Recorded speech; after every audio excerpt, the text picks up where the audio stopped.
IT city ಬೆಂಗಳೂರಿನ ಮೊದಲ tunnel ರಸ್ತೆಗೆ ಶಂಕುಸ್ಥಾಪನೆ ನೆರವೇರಿಸಲಾಗಿದೆ. ಹೆಬ್ಬಾಳ ಜಂಕ್ಷನ್ನಲ್ಲಿ ಗುದ್ದಲಿ ಪೂಜೆಯನ್ನು ನೆರವೇರಿಸಿದ್ದಾರೆ ಮುಖ್ಯಮಂತ್ರಿ ಡಿಕೆ ಶಿವಕುಮಾರ್. ಮೊದಲ ಟನಲ್ ರಸ್ತೆಗೆ ಶಂಕುಸ್ಥಾಪನೆ ಆಗಿದೆ. ಈಗ ಸಚಿವ ಭೈರತಿ ಸುರೇಶ್, ಕೆಜೆ ಜಾರ್ಜ್, ಕೃಷ್ಣ ಬೈರೇಗೌಡರು, ಬಿಡಿ ಅಧ್ಯಕ್ಷ ಎನ್ಎ ಹ್ಯಾರಿಸ್ ಹಲವರು ಈ ಸಂದರ್ಭದಲ್ಲಿ ಸಾಥ್ ಕೊಟ್ಟಿದ್ದಾರೆ. ಹೆಬ್ಬಾಳ ಜಂಕ್ಷನ್ನಿಂದ ಕೃಷಿ ವಿವಿವರೆಗೆ 2.2 ಕಿಲೋಮೀಟರ್ ಸುರಂಗ 1139 ಕೋಟಿ ರೂಪಾಯಿ ವೆಚ್ಚದಲ್ಲಿ 3 ಪಥದ ಕಾಮಗಾರಿಗೆ ಇವತ್ತು ಶಂಕುಸ್ಥಾಪನೆ ನೆರವೇರಿಸಿದ್ದಾರೆ. ಸಂಚಾರಿ ದಟ್ಟಣೆ ಕಡಿಮೆ ಮಾಡೋದಕ್ಕೆ ಸುರಂಗ ಮಾರ್ಗವನ್ನು ನಿರ್ಮಾಣ ಮಾಡಲಾಗ್ತಾ ಇರೋದು. ಟ್ರಾಫಿಕ್ ಸಿಟಿ ಅಂತ ಬೆಂಗಳೂರಿಗಾಗಲೇ ಸಿಕ್ಕಾಪಟ್ಟೆ ಫೇಮಸ್ ಆಗಿದೆ. ಅದನ್ನು ನಿಯಂತ್ರಣ ಮಾಡಬೇಕು ಅಂತಂದ್ರೆ ಏನು ಮಾಡಬೇಕು? ಸುರಂಗ ಮಾರ್ಗದ ರಸ್ತೆಗಳನ್ನು ನಿರ್ಮಾಣ ಮಾಡಬೇಕು. ಇದು ಡಿ ಕೆ ಶಿವಕುಮಾರ್ ಅವರ ಕನಸಿನ ಯೋಜನೆ ಕೂಡ ಒಂದು. ಹಾಗಾಗಿ ಇವತ್ತು ಶಂಕುಸ್ಥಾಪನೆಯನ್ನು ನೆರವೇರಿಸಿದ್ದಾರೆ. ಭೈರತಿ ಸುರೇಶ್, ಕೆಜೆ ಜಾರ್ಜ್, ಕೃಷ್ಣ ಬೈರೇಗೌಡರು, ಇನ್ನು ಹ್ಯಾರಿಶ್ ಹಲವು ನಾಯಕರು ಗಣ್ಯಾತಿ ಗಣ್ಯರು ಸಾಥ್ ಕೊಟ್ಟಿದ್ದಾರೆ ಈ ಒಂದು ಕಾರ್ಯಕ್ರಮಕ್ಕೆ. ಹೆಬ್ಬಾಳ ಜಂಕ್ಷನ್ನಿಂದ ಕೃಷಿ ವಿಶ್ವವಿದ್ಯಾಲಯದವರೆಗೆ 2.2 ಕಿಲೋಮೀಟರ್ ಸುರಂಗ ಮಾರ್ಗ. ಇದಕ್ಕೆ ತಗುಲುವಂಥ ವೆಚ್ಚ 1139 ಕೋಟಿ ರೂಪಾಯಿ ವೆಚ್ಚದಲ್ಲಿ ಈ ಒಂದು ಕಾಮಗಾರಿ ಆಗ್ತಾ ಇರುವಂಥದ್ದು.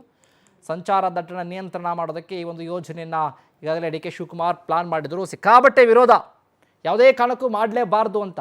ಇಲ್ಲ ಯಾರು ವಿರೋಧ ಮಾಡಿದ್ರು ಪರವಾಗಿಲ್ಲ, ನಾನು ಮಾಡೇ ಮಾಡ್ತೀನಿ ಅಂತ ಹಠ ತೊಟ್ಟು ಕೊನೆಗೂ ಕೂಡ ಶಂಕುಸ್ಥಾಪನೆಯನ್ನು ನೆರವೇರಿಸಿದ್ದಾರೆ ಮುಖ್ಯಮಂತ್ರಿ ಡಿ ಕೆ ಶಿವಕುಮಾರ್ ಅವರು. ಯಾಕೆಂದರೆ ಸಿಕ್ಕಾಪಟ್ಟೆ ಬೆಂಗಳೂರಿನಲ್ಲಿ ಒಂದಷ್ಟು ರಸ್ತೆಗಳಲ್ಲಿ ಸಿಕ್ಕಾಪಟ್ಟೆ ಟ್ರಾಫಿಕ್ ಆಗುತ್ತೆ, ಸಮಸ್ಯೆ ಉಂಟಾಗುತ್ತೆ, ಸರಿಯಾದ ರೀತಿಯಲ್ಲಿ ಹೋಗೋದಕ್ಕಾಗೋದಿಲ್ಲ. ಅಂಥ ಭಾಗಗಳಲ್ಲಿ ಸುರಂಗ ಮಾರ್ಗವನ್ನು ಮಾಡಲಾಗ್ತಾ ಇದೆ.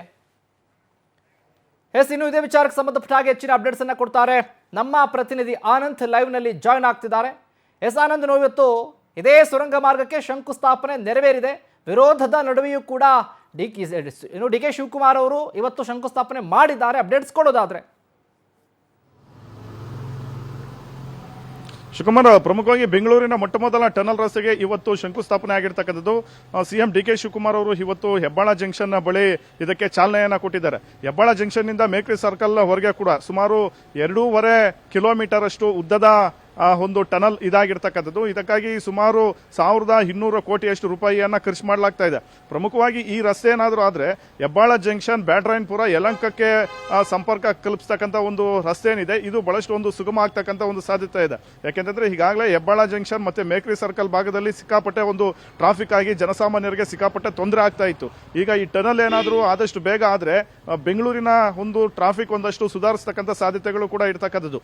ಬಿಜೆಪಿ ನಾಯಕರು ಬಹಳಷ್ಟೊಂದು ವಿರೋಧವನ್ನು ವ್ಯಕ್ತಪಡಿಸಿದ್ರು. ಆದ್ರೆ ಡಿ ಕೆ ಶಿವಕುಮಾರ್ ಅವರ ಕನಸಿನ ಕೂಸು ಇದು ಟನಲ್ ಅಂತಾನೆ ಹೇಳ್ಬೋದು. ಹಾಗಾಗಿ ಡಿಸಿಎಂ ಆದಂತ ಸಂದರ್ಭದಲ್ಲೇ ಈ ಒಂದು ಯೋಜನೆಗೆ ಚಾಲನೆ ಕೊಡ್ತಕ್ಕಂಥ ನಿಟ್ಟಿನಲ್ಲಿ ಡಿ ಕೆ ಶಿವಕುಮಾರ್ ಅವರು ಮುಂದಾಗಿದ್ರು. ಅದರಂತೆ ಸಿಎಂ ಆದ ಕೆಲವೇ ದಿನಗಳಲ್ಲಿ ಟನಲ್ ರಸ್ತೆಗೆ ಡಿ ಕೆ ಶಿವಕುಮಾರ್ ಅವರು ಚಾಲನೆಯನ್ನ ಕೊಟ್ಟಿರ್ತಕ್ಕಂಥದ್ದು.